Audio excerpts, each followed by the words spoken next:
Okay, I'm so excited. We are recording. So, this is Melody McFarland.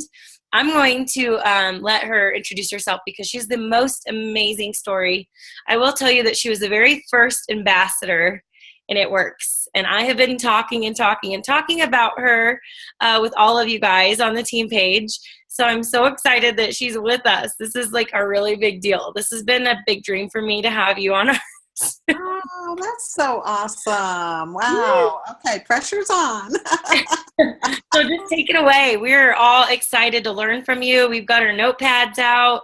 We want to soak in and absorb as much wisdom as you can pass on to us. Okay. Well, Rachel, thank you so much. I met you and Jeremy a couple of years ago now. Has it been 2 years Yes. since we were in Wyoming? I mean, yeah, almost 2 years. So, we were just so totally blessed by you and Jeremy. And, your leadership is bar none right Oh, up there. I mean, you guys, those of you that are on their team, I just have to say you have amazing leaders and they truly care for you. And, it's important, I think, in any business that you are with leadership that you can trust and that cares for you. And y'all have that with Rachel and Jeremy. So, I find it, it's a big honor for me to be on this call with y'all and, or this Zoom or whatever. We've come a long ways, let me tell you, since I got into this business. I've been in this for 11 and a half years, and we didn't have this type of thing. We didn't have the technology that you all have today. And, it was a totally different ball game 11 and a half years ago when I got involved with It Works. And, I will just go straight into some of my story because some of you know me, but then a lot of you don't know me. And I got started through a phone call. I got a phone call from a friend telling me she was going to a wrap party, and I thought she was talking about gift wrap and greeting cards. I didn't have a clue what she was talking about. And she said, no, it was a body wrap. And all I could think was, how in the world were they going to wrap people? Where were they going to put everybody? I knew it was at her office. They were doing it after hours at her office. And all I could imagine was people laying out on the floors, all wrapped up like mummies, and had no clue what they were doing. But she said, no, it's something where you just put it like on your stomach or something, and it's only $20. And I was like, oh, well, don't get your hopes up. It's just water loss. And she said, well, for $20, I'm going to check it out. It's, I'm not going to break the bank by doing that. So although I was skeptical, I was definitely intrigued. Mm-hmm. So I told her to, let me know how it went. And she called me the next day and said she got great results. So I was like, yeah, but it's just water loss. And she's like, no, it really isn't. They explained it. It was longer lasting results. So I was like, yeah, but how? And she goes, oh, I don't know. They were just talking about it. It sounded good to me. I said, well, give me that girl's number. I'm calling her. So I called this girl named Kim, and I said, hey, you don't know me, but my friend tried your wrap, and I want to know more about it. And she proceeded to tell me about the herbs and the cloth and all that. So I was like, okay. So I knew I had to go and get one. And I went and I drove 40 miles one way to go get a wrap. And I brought it back home, and I called my friend Vicki, and I said, hey, you need to come over here and put this thing on me because I don't know what to do with it.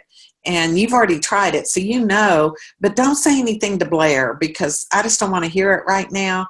And y'all have to know, prior to me getting introduced to this, Blair and I had been in network marketing for 15 years. We had never made any money. One company we were with for 10 years, and we never made any money there. And you can either say, well, that was stupid, or, wow, they must have had a good reason for hanging in there for 10 years and not making any money. And for us, we thought we had a good reason, and we did have a good reason. We believed in our dream. We were running for our dream, and we believed in our dream so strongly that we kept persevering through those 10 years without making any money. And, we felt like God put us in that business. I truly believe he did, because we learned a lot. We learned a lot about ourselves. We learned a lot about people skills. We were exposed to good books. We gave our lives to Christ through that business. There were a lot of good things that God had for us along the way, and it wasn't a waste of time. A waste of money, maybe, but not a waste of time. And, we are who we are today because of that experience that we had in that business for 10 years. And when you add, the 11 and a half years plus the 3 little years that were in between that we didn't actually do network marketing, I actually did a pink cosmetic company between them and It Works. But because of all of that, when you add all that up, we're talking 25 plus years of chasing a dream. And people get upset when they haven't hit the big time in a year. They get upset when they haven't hit it in 3 months. They get upset if they haven't done it in a week. And it's just crazy to think that, you gotta really stop and think. All right, if I'm going to make a large amount of money and I'm going to be a leader of a lot of people, do you think that God's going to just drop it all in my lap and it just happen overnight? I don't think so. And I know that He has a plan, and he just takes you step by step by step to learn this so that you can learn that, so that next time you learn this and you learn that. And as you keep going along, then He opens up more and more and more for you. Had I known way back then that I would be doing what I do today, I probably would have been self-sabotaging. I would have been so scared.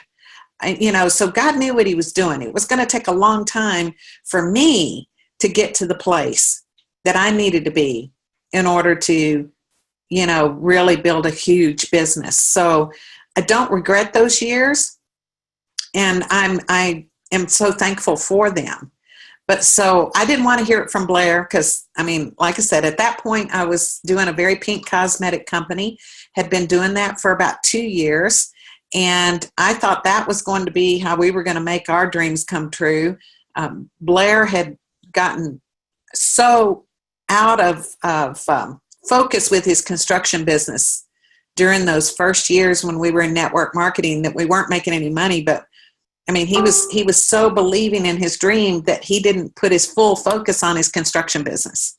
He let a lot of things kind of go to the wayside. And so after, it was in 2003, after 13 years of being in network marketing for him, he said, I'm done with network marketing. I am, it's not working for us. And I'm going to put all my focus back on my construction business. It's the only way we're going to get our dreams. And you got to get a job or you got to do something. And at that point, I was unemployable because I had been self-employed and was used to it. So I said, okay, I'll do something. And that's when I found that pink cosmetic company. So that's what we were doing. That was our plan. We were going to continue to do that. And between the two of those, surely, somehow, some way, we were going to make it. And Blair's business was doing really, really well at that time. The building business was booming at that time. So that was 2005, 2006. But then we all know what happened at towards the middle of 2007 and 2008. Thank God I got into It Works when I did, because we would have probably lost our house. We would have lost everything. But thank God for It Works, because at that point I'd already been into It Works almost 2 years. And we had enough money, I had built enough that he was able to retire when there was no more work for him. And, the housing industry went to just totally fell. And especially in our area too. There was nothing going on, no building going on. So I'm so thankful for this business. And you'll learn, Rachel, I'm all over the place. And if something pops in my head, I'm gonna say it or I'll forget it. And I kind of fly by the seat of my pants. I always pray that I say the right things, but you know what? God just kind of takes what I think I want to say and he'll interject this and interject that. So y'all just got to hang with me, okay? We're hanging, and it's totally fine. You just go for it. Well, we're going to learn so much as you talk, so we're good. We're good. Well, I just might be a little scattered over here and a little bit over there or whatever, but it'll all come together, hopefully. But anyhow, so I tried the rap and it worked. Oh my goodness, did it work? And I got excited. Now, I wasn't looking for a business, you guys. I was totally thinking that my Pink Cosmetic Company was where I was going to make my money, and I was a senior director in that. But I still wasn't making the money I thought I should be. But I got excited. So then I called Kim back, and I went and got another wrap and brought it home. And I knew that if I could get it on Blair, that he was going to understand that why I was excited. I just knew that he would see that I really thought I had my hands on something. So I actually brought it home. I couldn't even wait for him to get through the door good. I mean, I didn't even let him put his lunchbox down or anything. I mean, I was just like, I'm so excited. I found something. I really think I'm onto something. And he goes, well, what are you talking about? And I said, I really want you to do something for me. And he's standing there all, hot and sweaty and just in work clothes and everything. And he says, oh, what is it? What do you want? What are you doing? And I said, I want you to do this wrap. I want you to put this wrap on. And he just rolled his eyes and he said, I'm not doing that. And he turned around and walked off. And I just literally chased him around the house saying, no, listen to me. You got to listen to me. I'm really onto something here. This thing really works. Oh my goodness. I put it on and 45 minutes later, I had lost 4 3/4 inches. I'm so excited. And he was like, what are you talking about? And so I finally convinced him that he needed to put one on, and he did. And he got better results than I did. So he was like, wow, maybe you are onto something. And y'all, all I did was get excited. I was ignorance on fire. I was signing up distributors. I was signing up loyal customers. I actually was signing loyal customers that I thought were loyal customers, but they were actually distributors, because my distributor had told me in order to become a loyal customer, they had to pay a $35 fee plus get on an 80 BB auto ship. And I was signing people up like that left and right. I mean, I went 72 wide. Y'all, I went 72 wide because I didn't know what I was doing. And I was signing these people up. There was an option to sign up as a basic distributor for $35. And they used to pay a $30 fast start with that. And the business builder kit was $299. And they used to pay $100 fast start with that, but you didn't have to get customers. I mean, as soon as you signed somebody, boom, you made $100, or if it was a $35 distributor, you made $30. So I was getting checks in the mail, $130, $390, $480, $90. I mean, things like that. I mean, 30, 30, 30, 100, 100, 100, 100, 30, 30, 30. And we got physical checks in the mail. They were just coming in. As soon as you did it, boom, they would send you checks at the end of the week. And so, I mean, I just didn't even know what I was doing. All I knew was that if I could get that wrap on somebody, they got excited. And they did one of 3 things. They either became a customer, or they became a distributor, or they did nothing. And I always figured out 2 out of 3 ain't bad, just like that song, And if the one that did nothing, if you followed up with them, they would usually do something. So I figured it out. How many people could I wrap? Just wrap. And I made cash, y'all. I made so much cash wrapping. It was crazy. I mean, I had money just falling out of my purse. And I'm a blue personality, so I didn't have my purse closed. And, I mean, I still do that now. And my purse is wide open all the time. But, I mean, you could look in there and just see all these $20 bills. And it was the craziest thing ever. And one day I was just kind of laughing about it. And I was like, oh, my gosh, now I understand what they mean by laughing all the way to the bank. I was just laughing all the way to the bank. And finally, Blair's like, quit putting that money in the bank. That's cash money. You just got to put that up. So I had to buy a safe to put it up. But I will tell you, I wrap people in parking lots. I wrapped them at Starbucks. I wrapped them at McDonald's. I wrapped them in service station bathrooms. I wrapped them at little vendor events. I wrapped them any and everywhere I could get a wrap on somebody, I would wrap them. And there was something about wrapping people, y'all, that was magical. It was magical because when that wrap is on somebody, they're going to either get a result or they're not, or they're going to bloat. And if you explain to them all those three things, they get excited and they hope they bloat, if you explain it to them. So I think what happens today, especially through social media and all, people are not getting wrapped.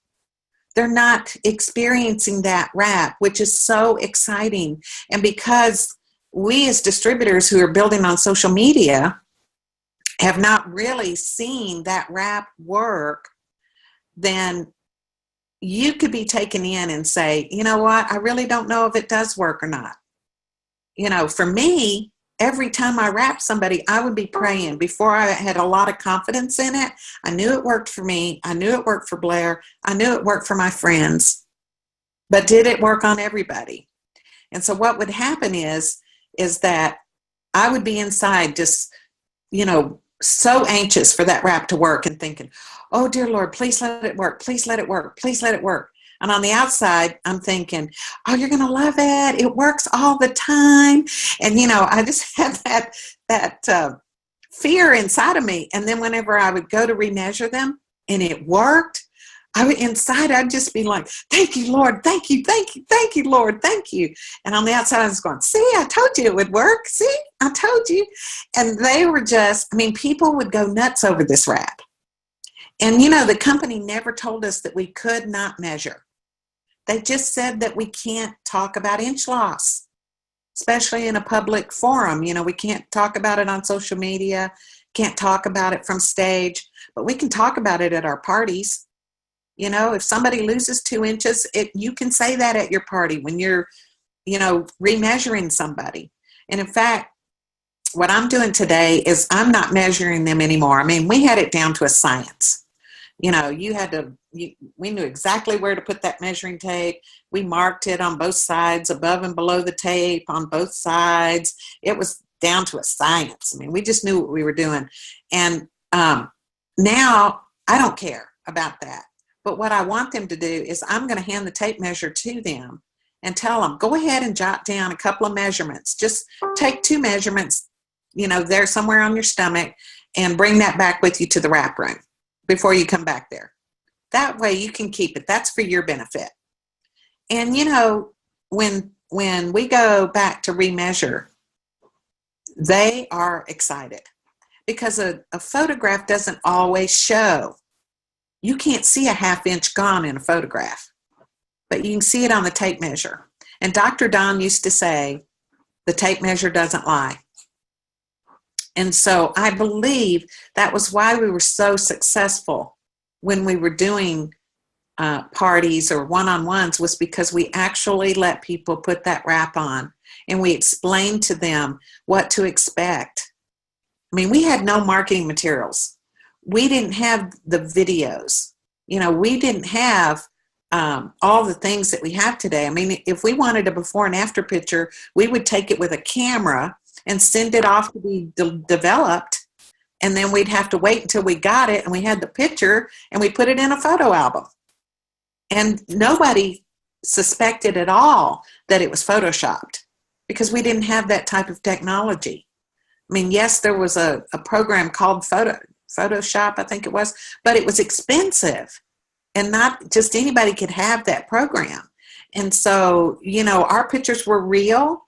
And I think today that with all the technology on our phones and the filters and you can fix it up and blur it here and smooth it out there, that people are skeptical.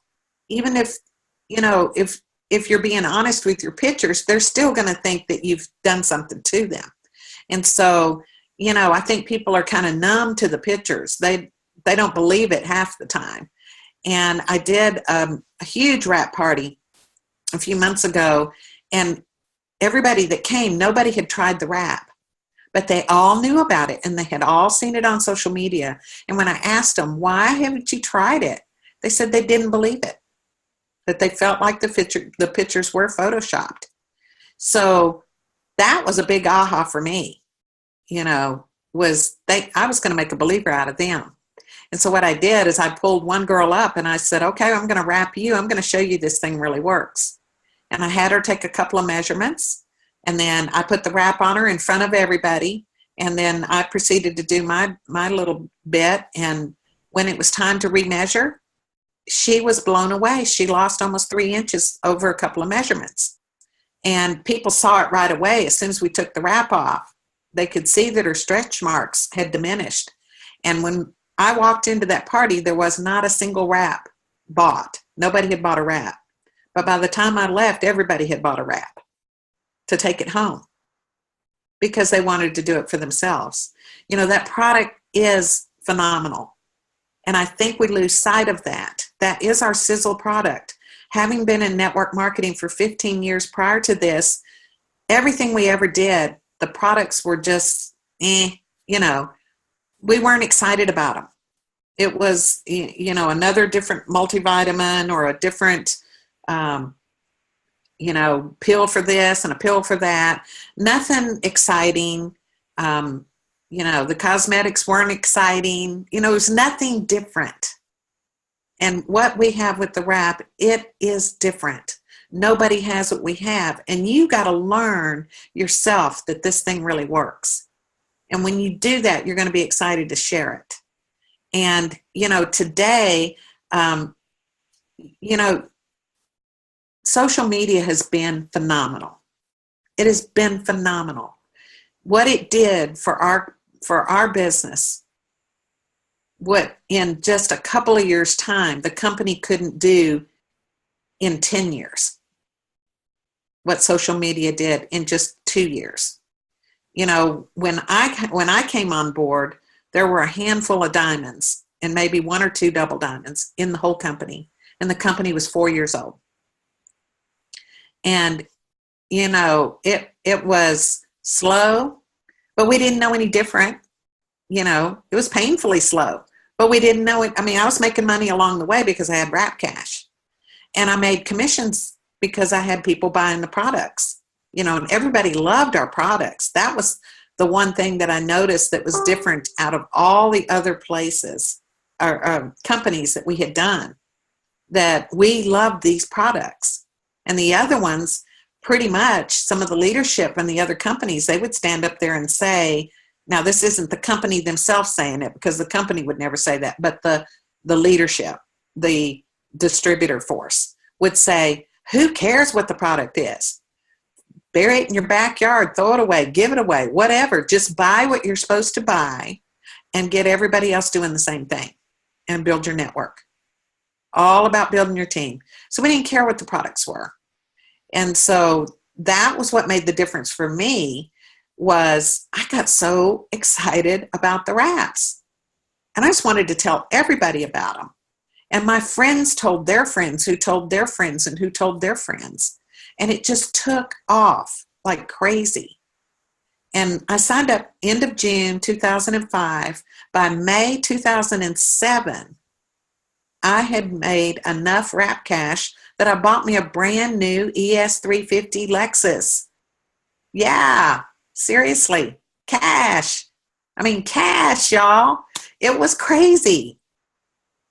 And I mean, I wrapped, I just don't even know how many people I wrapped. I wish I had kept up with them. But, I did expos, did women's shows, all of that stuff.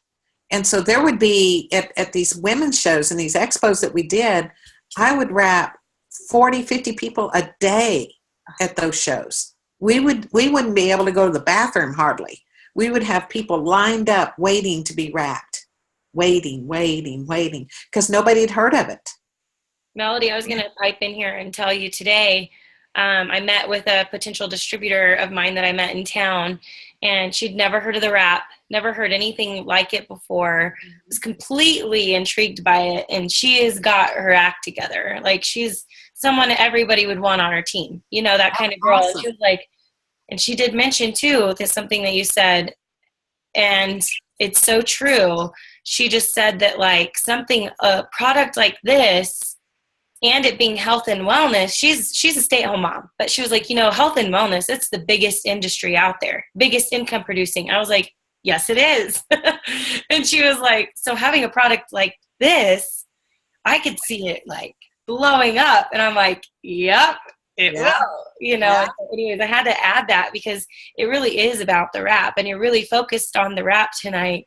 And I do think that you're right in that we've gotten away from it and we've just gotten into social media, but the people that you can impact the most, what you're saying is the people you can put the wrap on. Right. Yeah. Right. That's what you keep going, but I had to share that. Yeah, no, there are more people like that too, Rachel. They're out there.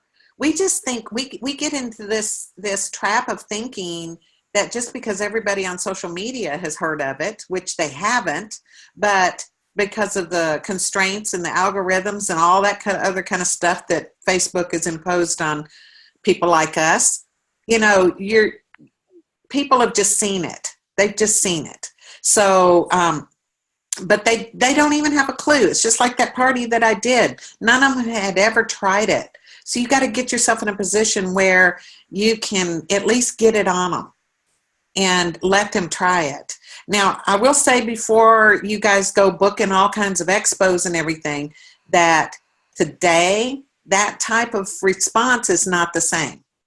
I mean, back then, like I said, 4 days in an expo like that, we would wrap 40, 50 people a day. And that doesn't happen today. In fact, we're lucky if we wrap 2 or 3 in a day. But we definitely still can generate interest. And today... Why do you think that is? I just think they've heard of it. They've heard of it. Or, if I knew exactly why the people don't wrap today like they did then, I seriously really don't know. But I think it may be because, those things don't work. Okay, that's what I was going to say. Do you think it's just that we need to put it on them and show them? Yeah. Yeah. Yeah. And in fact, if you were going to do some type of a little expo like that, I would recommend that you each hour do a drawing and wrap somebody right there in front of everybody and pick a winner and have them come back in 45 minutes and have the crowd come back because you're going to draw another winner, for the next hour. And I would be wrapping some people in front of a crowd and let them see it. You'll draw crowds that way. And y'all wouldn't believe all the stuff we did. We used to ring a bell. We would have people just going like, what is going on over there? Because we'd have somebody come out and we'd say, woo, ding, ding, ding, ding, ding, ding, ding, ding, ding. So-and-so just lost 3 inches. Woo! And, it was crazy. And we put them on a board. And we put Sally lost 3 inches on her, on tummy in 45 minutes. Oh, that's so smart. Yeah, well, you can't do that now. Darn. But we did, and people would look at that board and they would be like, all those people got results. And we're like, yes. And as soon as they got a result, we wrote their name up there, and it was just so much fun. And, again, taking a picture is okay, but start measuring. I'm just going to tell you that. That's going to be one of the biggest tips I tell you. Start measuring, or at least let them measure before you put the wrap on. Still take your pictures, but do the measuring tape. Because I had a gal just recently. I took her before picture on the front and on the side, and then I had her take 2 measurements, one at her belly button and then one couple inches below that. And she jotted down her measurements. And so when we went back to take her wrap off, I took her before picture or her after picture, and I showed it to her, and I was looking at it myself, and I'm like, doesn't look like she lost anything. I couldn't tell a difference. And so I gave it to her. I said, can you tell a difference? And she looked at it, and she goes, no, it don't look like it worked for me. I said, well, take your measurements. And she lost 1 inch on one measurement and a 1/2 inch on the other one. Yeah. So she lost 1.5 inches. And you talk about going from disappointed to pure excitement. She was so excited. She was like, well, look at there. Look at that. I did lose. And I'm like, where else are you going to go and lose 1.5 inches in 45 minutes? Mm-hmm. You're not going to go to the spa and do that. I can promise you. And she was like, oh, girl, this is awesome. This is the most awesome thing ever. So she was so excited, and she signed up as a customer right then and there. So it's just, they got to see it. Okay. They got to see the measuring. They got to see it. Mm-hmm. So along the way, has it always been easy for me? No. And I will tell you, I've had a lot of tragedy along the way.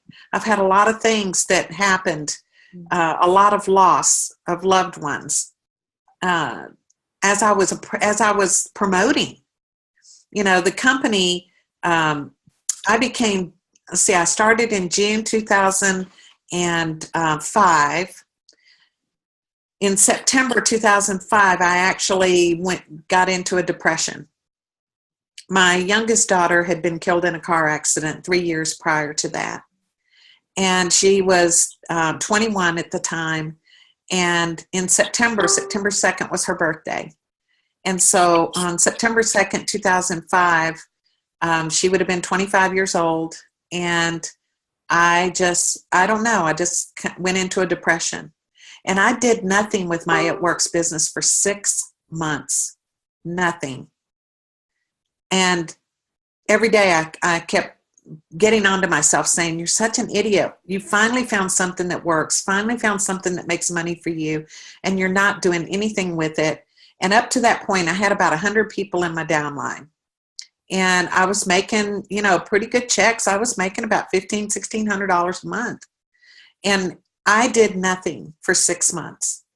And one day I was laying in bed. It was the middle of April, and I was laying in bed, and I was trying to decide whether or not I was going to get up. And I heard this voice, and I was awake. I know I was awake. There's no way you can tell me I was sleeping. I wasn't sleeping. I was wide awake. But I heard a voice, and it said, do the Southern Women's Show. And I sat up in the bed, and I was like, God, was that you? I mean, did you just talk to me? Did you just tell me to do the Southern Women's Show? You kind of think if God's going to talk to you, he might say something more profound than that, And I just couldn't figure out where'd that come from. I heard it loud and clear. And about that time, one of my distributors called, and she goes, I was just sitting here thinking, that Southern Women's Show is going to be coming up in about 10 days. What if we could get a booth there? And I went, oh my gosh, yes. I said, we need to get a booth. Now, nobody had ever done an expo in the company before, ever. We'd never done one. It was just, never thought about it. And so I called the Southern Women's Show office, and they told me, well, if you had called me yesterday, I would have turned you down. She said, because the show's in a week. She said, but we just had a booth cancellation, and I have one booth left. And I was like, I had chills. I was like, this is God's in this. He's doing something here. And, it was phenomenal. I booked that show. I spent $850 that I didn't have. And I called Blair, and I was like, oh my gosh, I hope you're okay with this, but I just spent $850. And then I called Pam Souter, and I was like, I just booked a women's show. I have no idea what we're going to do. What are we going to do? And she was like, well, you can wrap people's chins. We never thought we could wrap somebody at the booth. It just never occurred to us. So we were like, okay, we're going to wrap people's chins. So I went and now we had no branding. We weren't black, green, and bling then. We were purple, teal, and beige. And it was gross. It was just awful. And so the Southern Women's Show that year had lime green carpet. And so I had a black tablecloth, and I went and got lime green ribbon with white polka dots, and we were going to tie it up on top of people's heads. And then we got these stickers that said, don't laugh at me, I'm losing inches now. And so we had people beginning to walk around with those silly things up on their head with a chin wrap. And it wasn't long before everybody was like, we want to wrap our stomach. Can't we wrap our stomach? I didn't even take saran wrap with me at all. We just didn't know about wrapping the stomachs at a show. So I sent some of the girls over to the convention center, to the hotel, and they came back with one of them great big industrial rolls of saran wrap. And we took that to the bathroom, and we started taking people back and forth to the bathroom, back and forth, back and forth, back and forth to the bathroom. It was the craziest thing ever. But what happened at that show was it took me from doing nothing to getting me back into the game again. But I found my spark there. And you're going to find a spark somewhere. I'm telling you guys, you're going to find a spark that's going to light a fire. But if you give up, you're never going to find that spark. So you just got to know there's a spark coming your way. But my spark was there. And she was in the booth right across from me. Her and her mother were working a booth. And by Saturday, with all these people coming over and getting wrapped, the mother came over and wrapped her chin. And she lost, of course. Well, then the daughter came over, and she was so, just like red as all get out. Red personality. And she was like, well, what you've got, everybody wants. And what I've got, nobody wants. I'm going to put this thing on my chin, and if it works, I'm getting in. And I was like, all right, yeah. So we put it on her. Guess what? It worked. So she went back to her hotel room that night, signed up, and she was in Raleigh, North Carolina. And her name was Sharon. And Sharon had booked all these women's shows and all these shows all over the United States. And her and I hit the road.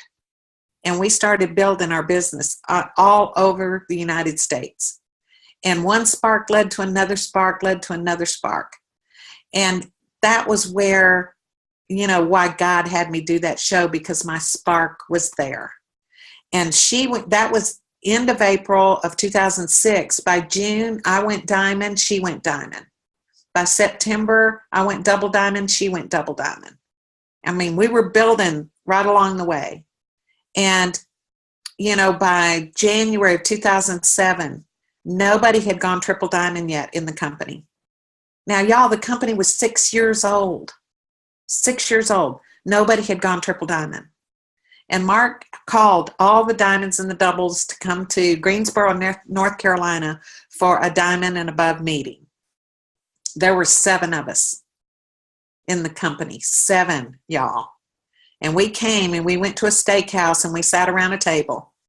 And Mark was there. Pam came.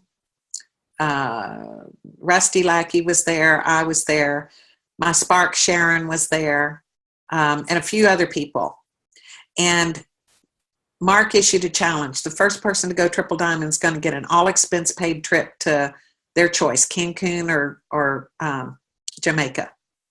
And I was like, that's my trip. I punched Blair and I was like, that's my trip. We're doing this. I'm going triple diamond.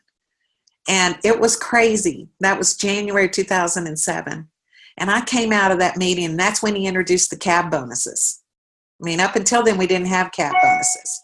And they were $50 up to $100 at Ambassador. And then we've gotten a raise since then. Now they're $80 up to $150. But I just knew that bonus was just going to explode our business. And I came home on fire, just wrapping people like crazy. And about 2 weeks later, I got devastating news that my sister was diagnosed with lung cancer. And she didn't have long to live. And I told Blair, I need to spend time with my sister. And is that going to be all right with you? I'm going to get off the road, because I was traveling a lot. All our kids were grown and everything, and there was just Blair and I at home. And I said, I have to be with my sister. And so Blair, said, you do whatever you need to do. Well, I went to my sister, and I told her that I was going to take some time off from my business. And she was my biggest cheerleader. She was looking at getting into the business. She hadn't at that point, but she was a loyal customer of mine.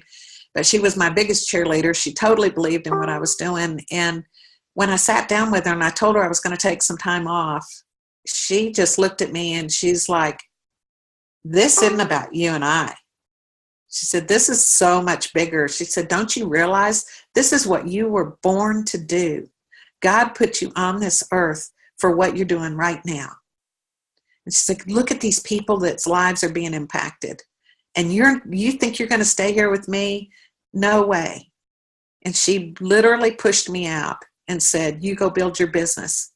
And I mean, at that point, that's when I did have that aha moment that, wow, this isn't about me.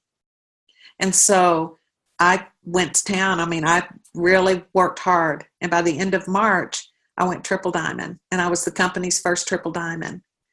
And my sister, I called her first. She's the very first one I called. And she was so excited.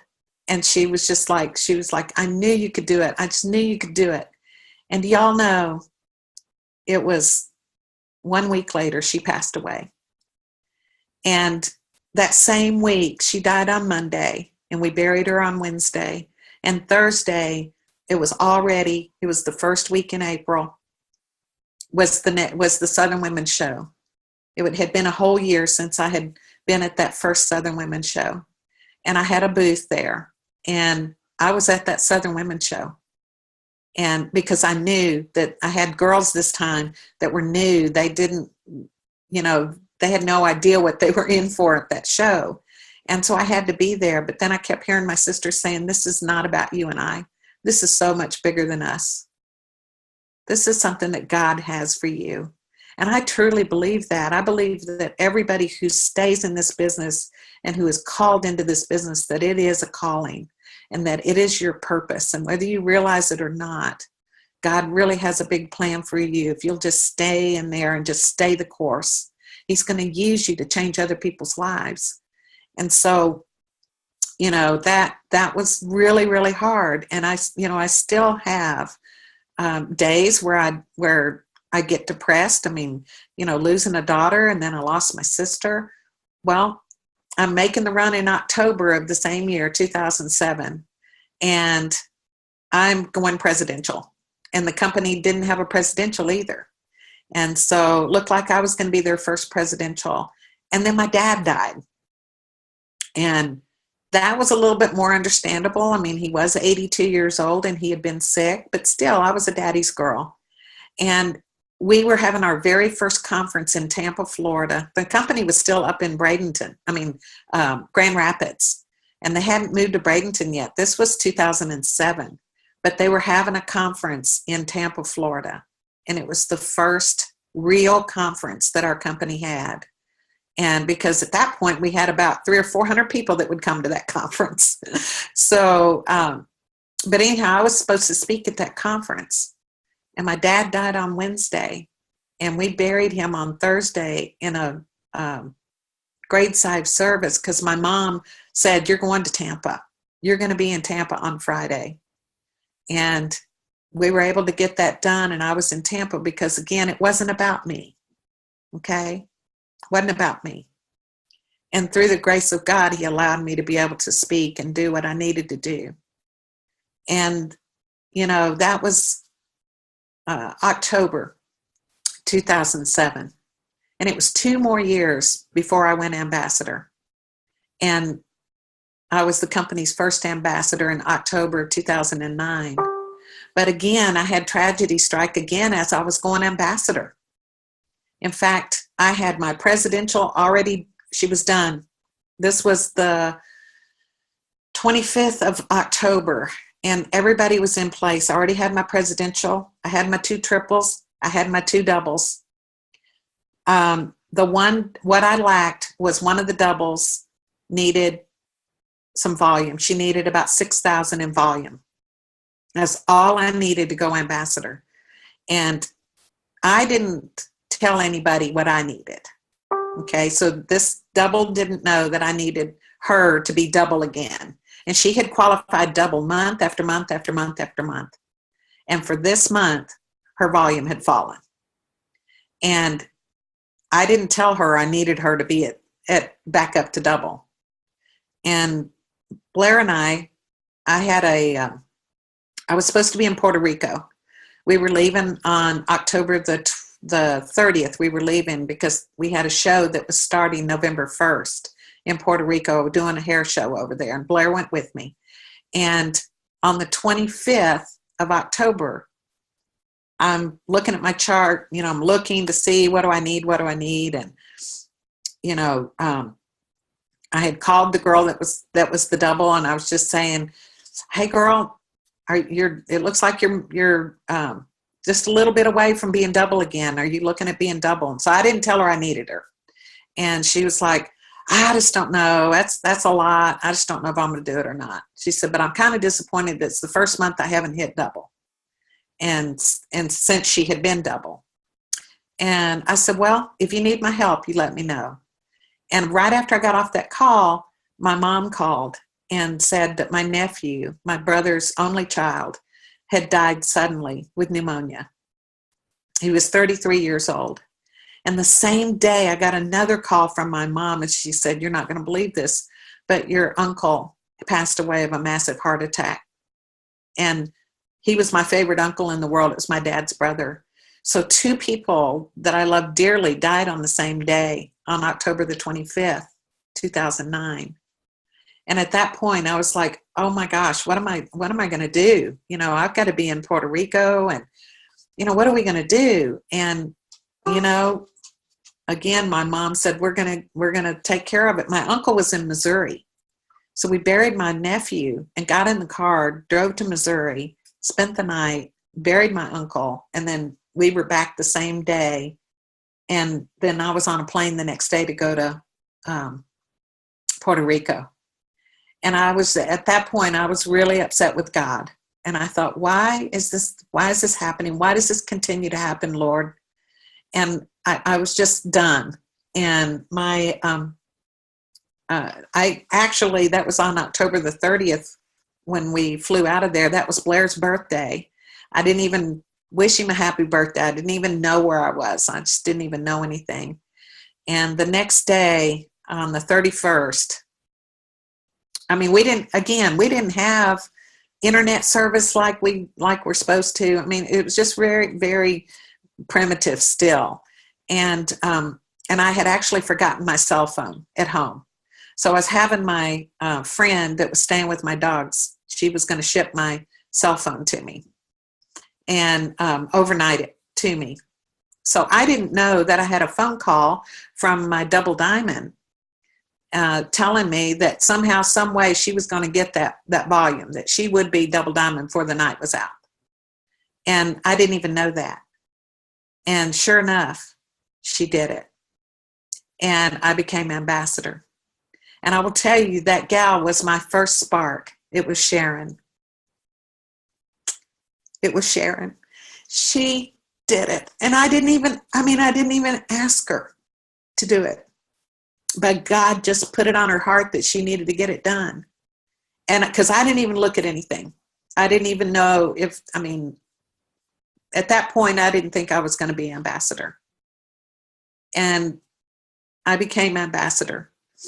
And I don't know, a few months later, in March of 2010, is when Cammie went ambassador. And then for 2 more years, there was not another ambassador in the company. It was just Cammie and I. You know, so what made the difference? It was social media. Social media started coming on strong by the end of 2011 and into 2012. Melody, how long did you say it took you to go ambassador? How many years? 4.5 years. 4.5 years. Mm-hmm. 4.5 years.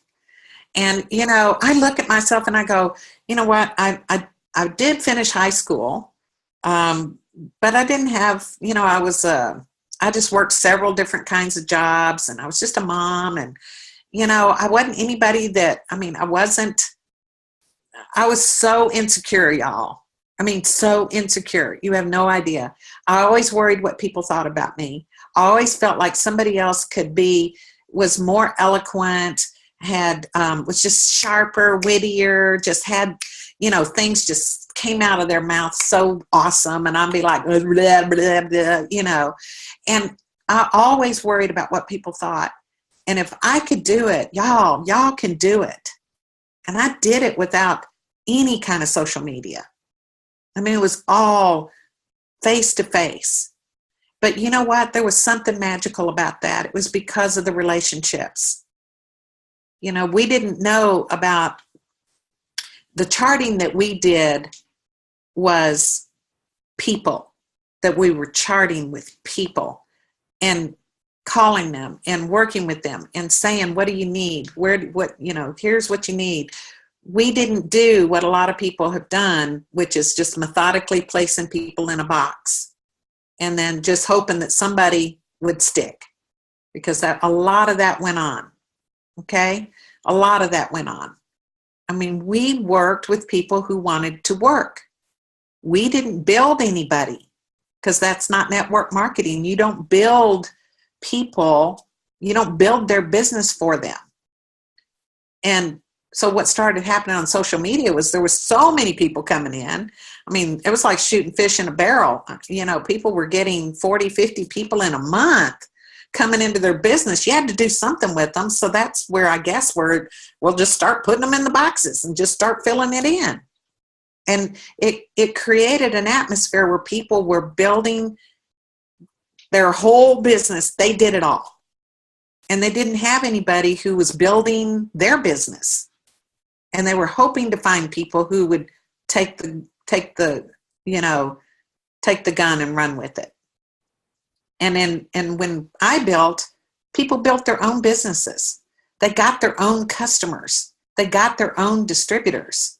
And I would help them, and we would work with them. We'd teach them and train them. But, you know, for us, we didn't just build boxes. We had the boxes, but we had the mortar in between them was the relationships. You know, that was what was so special, is that we built it through relationships. And it took a long time, but yet, you know, I've never lost a rank, ever. When I went diamond, I never fell below diamond. Double, triple, presidential, ambassador. I've never fallen below those. And I trained up a whole bunch of people that did the same thing, you know, and our business is still very strong. I mean, yes, we've taken a hit like everybody else. Yes, I've gotten into a funk like everybody else. I really have. This year especially, I've gotten into a funk. But I figured out what it was, y'all. I figured it out. It's the devil. I'm telling you, it's the devil. Because, and I'm just going to be real vulnerable here with you. After a conference this year, if anybody was in a position to go Black Diamond after Denise and everybody, it was me. I was very well poised to go Black Diamond. But when I got home, for whatever reason, I just couldn't work on my own personal business. I would get distracted. I would help everybody else on teams that didn't even count for me for going Black Diamond. I was fine working with them, fine helping them, traveling to go help them, bringing people into my home to do retreats for the teams that weren't going to help me to go Black Diamond, you know, and which I'm fine with that, because I'm going to do whatever I feel led to do. But for some reason, I wasn't able to focus on my 2.0 spot and do what I knew I needed to be doing in order to get to Black Diamond. And I just started asking God, what is going on? What is wrong with me? Why am I in this funk? What is wrong? What is going on? And after a lot of prayer, probably by the end of August, now almost the years, I mean, all the building months are gone, and I've done squat personally. And God just showed me through some quiet time that when I was going triple, my sister died. When I went presidential, my dad died. When I went ambassador, my nephew and my uncle both died. Who's going to die when I go Black Diamond?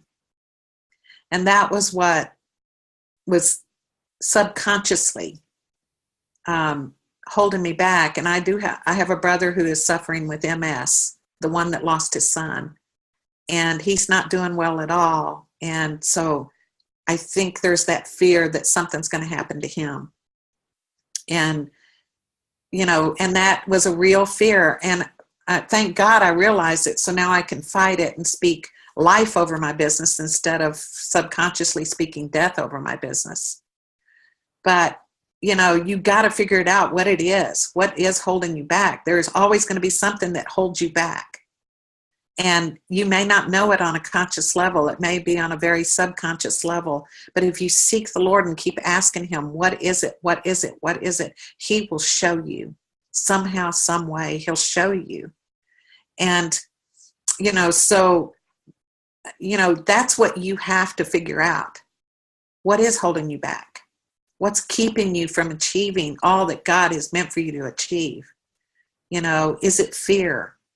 Is it lack of confidence in yourself? We had a call with Mark the other day, and he made an analogy that was just so good. I mean, like I said, had I known back then when I was first building this business that I would be where I am today and do what I do today and be in a position of responsibility that I'm in today, I would have been scared to death, and I would have stopped myself because I just I wouldn't have pictured it. I wouldn't have seen it. And I feel like I gotta sneeze. Hang on. I thought I had to sneeze. Anyhow, I would have self-sabotaged. I know I would have, because I would have been so afraid, because where I was then is definitely not where I am today in my personal development, and where I am today confidence-wise. But Mark made an analogy. He said that down on one of the highways there in Florida, there's a whole stretch there where there's just light after light after light after light, traffic light. And he said, we would love for it all to be green. That's unrealistic. I mean, you can't just go barreling down through there expecting they're all going to be green. Somewhere along the way, you're going to hit a red light. And he said he felt like that was an analogy that he could use to say that God's going to give you green lights, but only when it's his time to give you the next green light. Sometimes he stops us for a reason. He stops us so that we can, we can't get ahead of God. Okay. So you keep going. You don't just stop. I mean, you stop for momentarily, but then you go again and you hope you get a green light.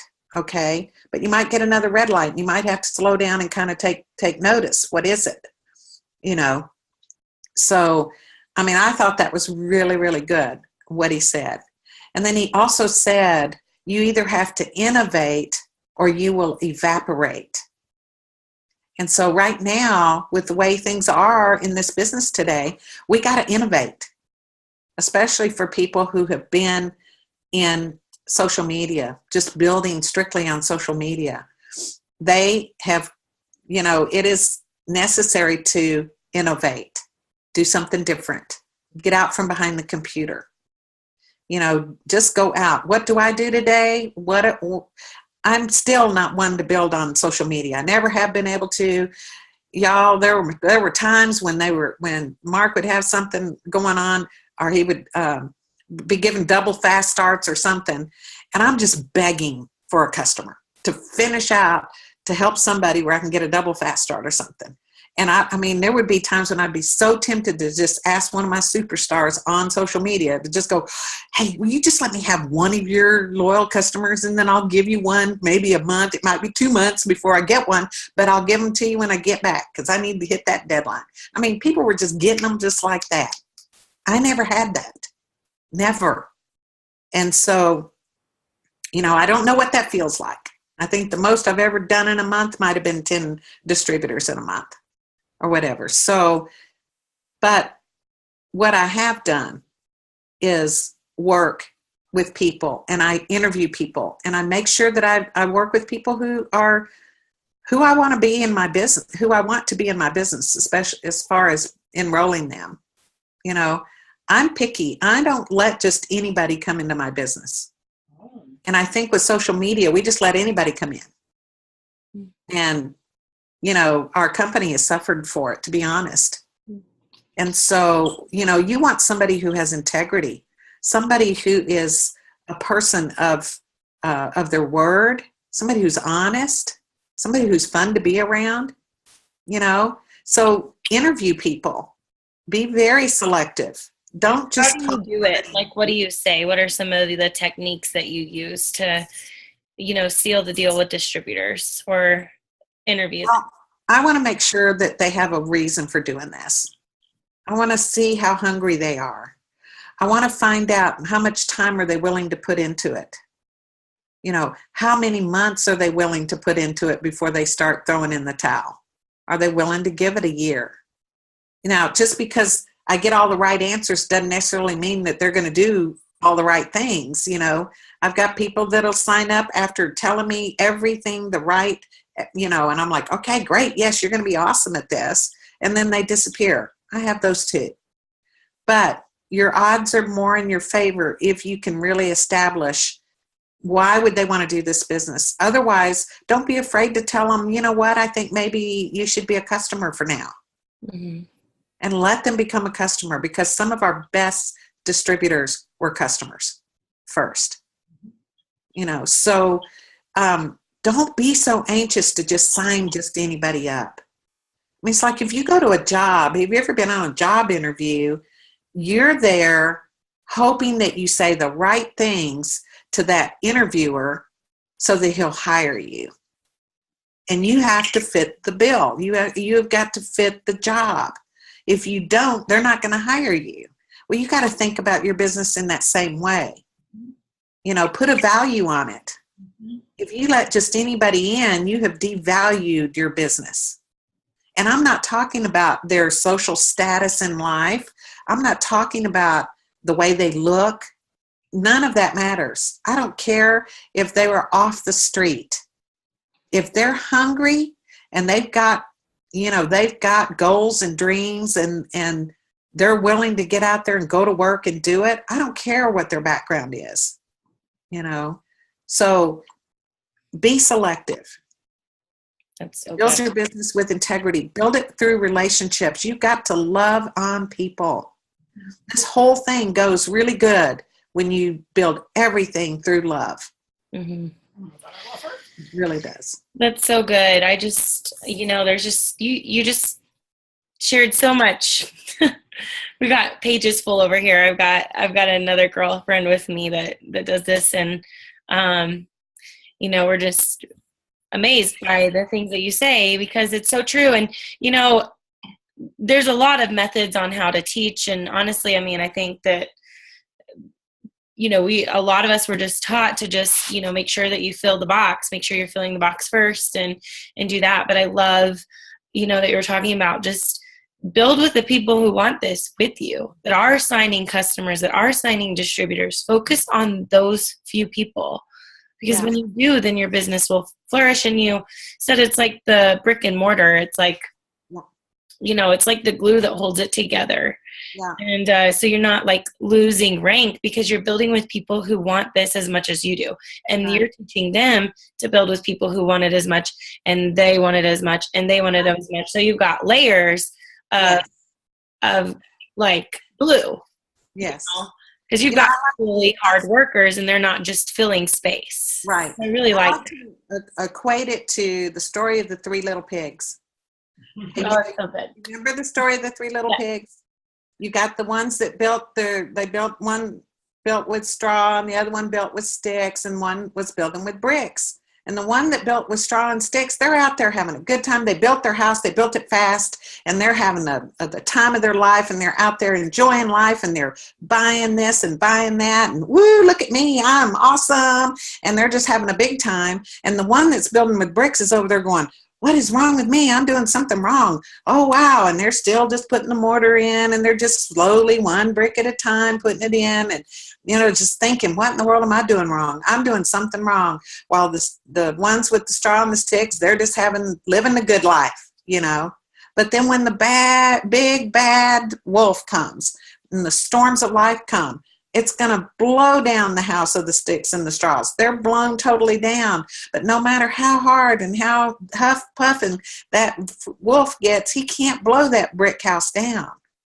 So who's laughing now? The moral of the story is build your house with bricks, and I hope that the ones that built with sticks and straw, the next time they go, you know what? All right. So we did it wrong the first time, but we're going to build it right this time.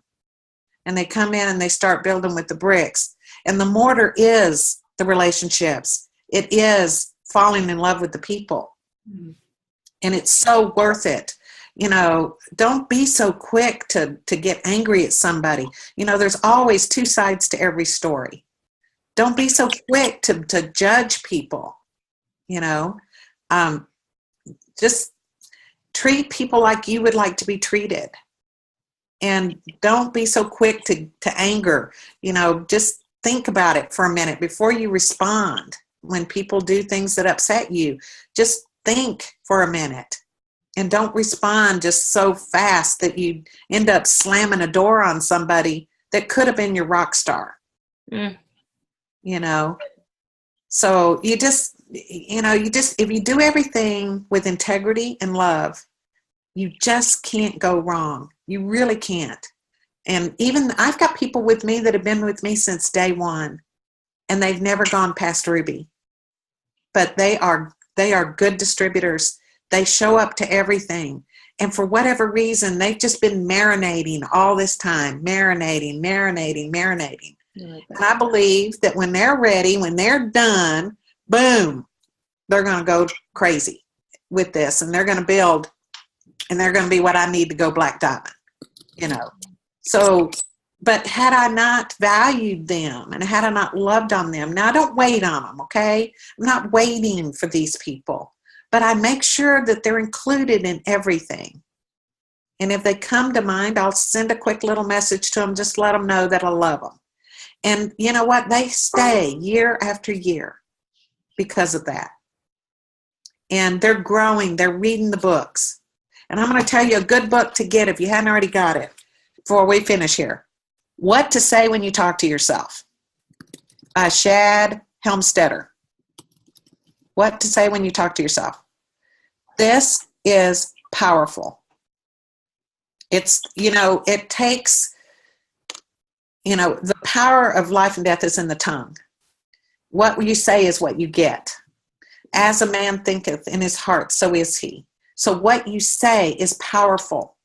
The subconscious mind does not know the difference between the truth and a lie. And what you are consciously putting out there, whether you say nobody wants to get into this business or everybody wants to get into this business, the subconscious mind doesn't know the difference.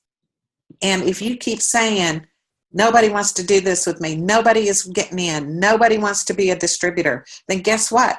Your subconscious mind says, aye, Captain. No distributors? All right, we're going to cause you to make decisions that are repelling people. We're going to cause you to act in such a way that nobody wants to be in business with you. We're going to do whatever on a subconscious level, and you'll continue to repel people, right? Whereas if you're saying all the time, everybody's getting in, whether they are or not, but I love people and people are getting in. I'm a people magnet. They love my business. They want in. And they may not be coming in, but I'm saying it, I'm believing it. Then all the subconscious mind goes, aye, Captain. And he'll cause you, the subconscious mind will cause you to, talk to somebody that is supposed to get in your business, or that's going to cause you to attract people. And this book, actually, it tells you why that happens. It's not just, if you say it, it's not name it and claim it. It's not that, okay? This is deeper than that. This book explains the science behind it. And it gives you story after story after story to back up what he's saying scientifically happens in the mind. It's so true. I was going to say, like, my mom always would teach us, if you say, I am powerful, I am powerful, I'm powerful, and you put your arm out and you have somebody push it down, they can't. Yes. But if you say, I am weak, I am weak, I am weak 10 times, everyone can just do it. Yes. Like, so easily. You can just push it down with one hand. So like your mind like literally has control of even the strength that you exhort. Yeah. Yeah. What I love, there's scripts in here for anything from weight loss to confidence to struggling with fear, whatever it is. And you could actually take some of these scripts and read them. And what I like to do is put them on my voice recorder, on your phone. And I made my own script. I took the words out of one of these scripts on confidence and things like that. And then I added things to it, like I am a people magnet. I'm a money magnet, that people love my products. They want my products. And, all these things that I struggle with, I turned them into a positive statement. And so I recorded myself saying those things. And then in the morning, after I've had my devotions and my quiet time, I play that. and I hear it while I'm getting ready or getting dressed or whatever. And it's me talking to me, telling me these things. It's going into my subconscious mind. And then at night before you go to bed, if you do this, listen to it at night before you go to bed. You know, and it's so sleeping on it. Exactly. It's so powerful to do that. I mean, I've got my recording, and I just talk to myself. I'm going to start saying that I have a super fast metabolism. There you go. I'm telling you, it's and so a black diamond. They got it. They got that in. I mean, you can talk about your diet and about your health and your, losing weight, whatever. Here we go. My self-talk. It's 3 minutes worth, So when I listen to my self-talk, I'm telling myself good stuff. I can do anything I believe I can do. I've got it, and every day I get more of it. I have talent, skills, and ability. I set goals and I reach them. I know what I want out of life. I go after it and I get it. People like me and I feel good about myself. I have a sense of pride in who I am. See, I mean, I listen to that all the time, but that's part of the script. And then I just interjected my own stuff. So get this book. It is fabulous. So it'll change the way you think. I think we'll all be ordering it. There will be a surplus sale tonight. It's an old book. I've had it for years, but it's so good. Chad Helmstetter, he did such a good job explaining that, because we always hear that, but there's really no explanation why, and he gives the explanation why. So it's an awesome book. Melody, thank you so much. You spent above and beyond what I could imagine with us, and I'm just so grateful for your patience and your time, just sharing all that you did. I know that we are all so blessed, and those who couldn't make it, they're so excited to watch the recording, so I'll make sure and get it up right away. Oh, but well, thank you so much. I hope I didn't just run off at the mouth. I just have a way of, just like I said, no, it was wonderful. All over the place. You've endured so much. You've had to go through so much, and you know what I was thinking when you were sharing some of those things was that you had the ability to say, you know what, I must not be made to do this because all these bad things happen. When I do this, bad things happen, so I'm not meant to do it. And it's really just a scheme that the enemy has to detour you for the amazing plans that God really has for your life. And so I'm so glad that you didn't believe any of the lies that the enemy was trying to just throw in your path, and that you knew who made you and what your worth was in Christ, and that is what propelled you into the place that you are, because you're changing so many people's lives across the globe, and you're changing our lives too. So we thank you for tonight. Oh, thank you. Thank you so much. I just love y'all. You and Jeremy are amazing, and I can't wait to see you at conference. I hope all of you have an awesome, awesome Christmas. And let's